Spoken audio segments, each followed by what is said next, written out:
The great Stoic philosopher Epictetus once said, "The key is to keep company only with people who uplift you, whose presence calls forth your best."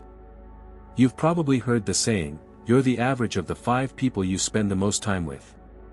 Well, today we're going to explore that idea through a Stoic lens. We will discuss the 7 types of people who can derail your progress in Stoic philosophy and how to navigate these challenging relationships. Before we begin, I would appreciate it if you would like the video so that you can help me continue spreading Stoic philosophy. If you are not subscribed, I recommend you subscribe and activate the bell so you don't miss any videos. Type of people number 1, the complainer. We all have that friend, family member, or coworker who seems to find fault in everything. Whether it's the weather, their job, or even the food at a popular restaurant, they never miss an opportunity to express their dissatisfaction. Now, you might wonder, why should this concern me? I can just ignore them. Well, that's easier said than done. Consistent exposure to such negativity has a draining effect on your mental well-being. It's akin to a leaky faucet slowly depleting your reservoir of emotional energy. Stoicism teaches us to focus on actionable solutions instead of dwelling on problems. For example, imagine you're collaborating on a project with someone who is a perpetual complainer. Each meeting turns into an exhausting session of complaints without any constructive dialogue. The impact on the team's morale declines, you're sidetracked from finding actionable solutions, and you'll likely find yourself increasingly disenchanted with the project and possibly even life in general. So, how does Stoicism help us deal with a complainer? There are several strategies you can employ. First, limit your exposure to this individual whenever you can. If that's not possible, perhaps because they're a family member or colleague, then your second option is to mentally distance yourself during their diatribes. Think of their complaints as a passing storm, loud and unsettling but ultimately temporary and powerless against the unmovable mountain that is your own inner tranquility. Your third option is to steer the conversation towards solutions or to change the subject to something more constructive. To quote Marcus Aurelius, you have power over your mind, not outside events. Realize this, and you will find strength. This timeless Stoic wisdom encourages us to guard our mental peace diligently, ensuring that the negativity from chronic complainers doesn't deviate us from our Stoic path of resilience and virtue.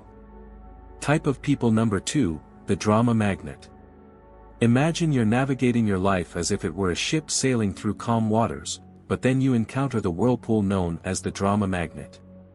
This individual seems to have an unending series of crises, conflicts, or controversies, and like a whirlpool, they have an unsettling ability to suck you into their vortex of chaos. You might initially find yourself attracted to the drama magnet's energy, mistaking it for passion or excitement. However, you'll soon realize that being in their sphere is like navigating a ship through a storm, exhausting and dangerous. What makes dealing with drama magnets so tricky is that their crises can often feel like your own. Their chaos is infectious, and you might even find yourself embroiled in conflicts that you had no initial part in. Let's take a practical example. You have a friend who has frequent fallouts with others in your social circle. Today they're not talking to Sarah, tomorrow it's Tom. Your friend comes to you for advice, but you notice that this cycle never ends, and suddenly you find yourself also at odds with Sarah or Tom because you tried to intervene. In this case, you could employ a strategy called reflective listening. Instead of offering advice or taking sides, mirror their words back to them. For example, if they say, "I can't believe Sarah said that about me," you could respond with, "So, you're feeling betrayed by Sarah's words." This technique allows you to provide emotional support without getting entangled in the drama yourself. Another approach, and one that might sound counterintuitive, is to become selectively unavailable. Stoicism reminds us to value our time highly, and sometimes that means being unavailable for other people's crises, especially if they're recurring without resolution. Turn off your phone during certain hours, create focus periods where you concentrate solely on your work or personal development, and let it be known that during these times, you're not to be disturbed. To paraphrase Seneca, true happiness is to enjoy the present without anxious dependence upon the future. This can be particularly helpful when dealing with drama magnets. Instead of anxiously wondering what crisis will happen next, concentrate on the present moment where you have control. Enjoy your life and don't let it be disrupted by someone else's drama.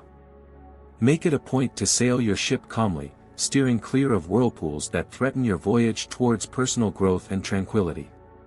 Type of people number 3, the naysayer. Picture this: you're an artist painting a canvas. Each brushstroke adds color, depth, and life to your vision. Enter the naysayer. They walk into your studio, glance at your work, and immediately begin to critique it. Are you sure about that color? That doesn't look realistic. You know, most artists never make it. Their words, like strokes of gray paint, start to dull your vibrant canvas. This isn't your standard constructive criticism, which can be valuable. Instead, it's a persistent aura of doubt and negativity. For example, let's say you're excited about pursuing a new career path. You've done your research, spoken to professionals in the field, and maybe even taken a few preliminary courses. When you share your enthusiasm with the naysayer, they quickly list all the reasons it won't work out. The market is too competitive. Do you have the right skills? What if you fail? Soon enough, their doubts start to feel like your own, and the self-assured vision you had starts to wobble. How do you deal with a naysayer, especially when they might be someone close to you? One unconventional but effective method is to ask them for advice rather than just sharing your plans or aspirations. When people are put in an advisory role, they're less likely to attack your ideas outright and may offer more constructive feedback. Another method involves flipping the script through a technique called positive confrontation. Instead of absorbing their negativity, challenge them to think of solutions. If they say, "You'll never be able to switch careers at this stage," counter with, "Interesting perspective. How do you think someone could successfully make a career change?" This not only deflects the negativity but also encourages a more constructive form of conversation. Remember the words of the Stoic philosopher Epictetus: "We have 2 ears and 1 mouth so that we can listen twice as much as we speak." Listening doesn't mean absorbing everyone's negativity, it means discerning valuable input from mere noise. When the naysayers start to cloud your canvas with their shades of doubt, take a step back, listen, reflect, and continue painting your own life with the colors that speak to you. Don't let anyone turn your vibrant masterpiece into a dull gray landscape. Type of people number 4, the victim. Imagine life as a game of chess. Each player has the same pieces and the same goal: to checkmate the opponent's king. You think strategically, make some sacrifices, and take some risks. The victim, however, blames the board, the pieces, or even their opponent for every poor move they make. In their eyes, they're perpetually in checkmate not because of their choices but because of some external force working against them. Their narrative is a never-ending tale of woe, with themselves cast as the helpless protagonist. "I can't get ahead in my job because my boss dislikes me," or "I can't get fit because I have bad genetics." Now, it's crucial to note that some people face genuine hardships and systemic issues. However, the victim we're discussing uses their predicament as a permanent excuse, refusing to take any responsibility for their actions or lack thereof. You might find yourself entangled in their storyline, perhaps as the supporting character who constantly needs to rescue them. Let's say you've spent countless hours listening to a friend blame their endless string of failed relationships entirely on their ex-partners. Not only does this suck up your time, but it can also subtly encourage you to adopt a similar victim mindset in your own life. So, what's your move when dealing with a victim? It might be tempting to become their savior, offering endless advice and emotional support. But the Stoics would caution against this. They'd recommend drawing a firm boundary to protect your own mental state. You could employ a technique known as compassionate detachment. Show empathy and kindness but don't try to rescue them from situations they need to navigate themselves. Offer a listening ear, but refrain from becoming their perpetual problem solver. Marcus Aurelius once said, "The best revenge is to be unlike him who performed the injustice." If you find yourself sucked into the victim's narrative, resist the urge to become one yourself. Take control of your own game board, make your moves, and remember, in the chess game of life, being perpetually in checkmate is often a choice, not a fate. Keep your pieces moving forward, make strategic sacrifices when necessary, and play not for revenge or pity but for growth and wisdom. Type of people number 5, the toxic positivist. You know this person. They're always exuding sunshine, rainbows, and endless streams of emojis. They're the ones telling you to just be happy when you're going through a difficult period, dismissing your feelings and experiences with a flippant wave of glittery optimism. Imagine your life as a garden. There are flowers, but there are also weeds and pests. A toxic positivist, however, insists on ignoring anything that isn't a blooming rose. Got aphids on your leaves? Just focus on the flowers. Don't let negativity into your garden, they'd say. While it sounds uplifting, their approach can make you feel invalidated and disconnected from the reality of life's challenges. Suppose you're going through a tough breakup. You're sad, confused, and seeking some emotional balance. The toxic positivist's advice? There are plenty of fish in the sea. Just smile and be happy. This sort of excessive positivity neglects the complexities of human emotion and the realities of life's challenges. How do you cultivate your garden without letting the toxic positivists trample it with their indiscriminate sprinkling of good vibes only? One strategy is to engage them in a discussion that embraces both light and shadow. If they say, "Look on the bright side, at least you have your health," you could reply, "Yes, I'm grateful for my health, but it's also okay for me to feel upset about this specific issue." Both can coexist. You can also employ what psychologists call emotional granularity, the ability to feel and differentiate between a wide range of emotions, both positive and negative. When the toxic positivist pushes you to just be happy, take a moment to acknowledge and label your nuanced feelings. "I'm feeling a bit melancholic today due to X, and that's okay," can be a liberating affirmation. To reference Stoic thought, Seneca once said, "True happiness is to understand our duties toward God and man, to enjoy the present without anxious dependence upon the future." Notice the balance, understanding duties, which aren't always pleasant, and enjoying the present. A Stoic approach isn't about focusing solely on the positive or the negative, it's about embracing life's complexity with equanimity. So, the next time the toxic positivist sprinkles their confetti on your carefully tended garden, take a step back. Remember, a garden needs both sunshine and rain to flourish. Embrace your full emotional spectrum and keep nurturing your garden with the richness and complexity it deserves. Type of people number 6, the manipulator. Picture your life as a movie script. You're the main character, and you have an idea of how your story should unfold, where the twists are, who your allies and mentors are, and what your final act looks like. Enter the manipulator, the shadowy producer who subtly rewrites your script without you even realizing it until one day you find your storyline has veered off course. The manipulator is skilled in the art of emotional or psychological maneuvering. They might use flattery, guilt trips, or even deceit to steer you in a direction that benefits them. You might have a friend who always manages to get you to pay for dinner by saying something like, "You know, I've been having a rough month, and you're so successful. It wouldn't mean much to you, but it would make my day better."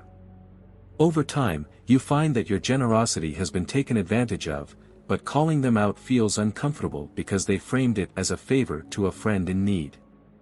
Handling a manipulator can be a tricky business. One method to counteract their tactics is what some experts call fogging. This technique involves agreeing with any truth in the manipulator's statements but refusing to be moved by emotional coercion. If they say, "You're so successful, you should cover dinner," you could respond, "You're right that I've been doing well, but let's split the bill as we usually do." Another approach is to set clear boundaries and enforce them. If the manipulator wants you to lend them money or commit to tasks you're uncomfortable with, learn to say no assertively. Keep your tone calm and your words clear. "I can't lend money, but I'm here to offer emotional support." This sets a boundary while maintaining the friendship. Drawing inspiration from Stoic thought, Epictetus warned us, we cannot choose our external circumstances, but we can always choose how we respond to them. The manipulator thrives on your predictable reactions. They manipulate your kindness, your guilt, or your desire for approval. By choosing to respond differently, you're taking control of your script again. So, if you find a manipulator lurking in your life, remember that you're the one holding the pen. Your storyline is yours to write, and while the cast may include a variety of characters, the protagonist's journey, your journey, should always be guided by your own values and decisions. Reclaim your script, and don't let anyone manipulate your life's narrative. Type of people number 7, the time vampire. Imagine your daily routine as a carefully crafted symphony. Each instrument represents a task or commitment, and when played together, they create a harmonious balance. But then, the time vampire joins in, screeching off-key, drowning out your melody, and turning your beautiful composition into discordant noise. The time vampire is not necessarily malicious, in fact, they might seem quite benign. It could be a colleague who constantly interrupts you with trivial questions, turning your productive workday into a series of fragmented moments. Or it could be a friend who invites you to countless social events that you're not interested in, making you feel obligated to attend and draining your time and energy. These interactions might seem inconsequential in the moment, but the cumulative effect can be profoundly disruptive. So, how do you protect your symphony from being ruined by a time vampire? One effective strategy is the Pomodoro technique, a time management method that involves breaking your work into intervals, traditionally 25 minutes separated by short breaks. During these intervals, make it clear that you're not to be disturbed. This sets a boundary that protects your most productive times from being nibbled away. If you find yourself dealing with a social time vampire, remember that saying no is not just okay, it's essential for your well-being. Instead of offering elaborate excuses, a simple, "I appreciate the invite, but I can't make it," suffices. Declining an invitation is not a rejection of the person, it's an affirmation of your own needs and priorities. In the words of Seneca, life, if well lived, is long enough. Stoicism teaches us that time is one of our most precious resources, one that should be allocated wisely. It's the canvas upon which we paint the portrait of our lives, and we should be highly selective about who and what deserves a stroke of our brush. In the grand composition of your life, make sure each note, each instrument, each melody aligns with your greater purpose. Don't let the cacophonous intrusion of a time vampire throw your symphony into disarray. Hold the baton firmly and conduct your life with purpose, ensuring that every moment is a note well played in your harmonious masterpiece.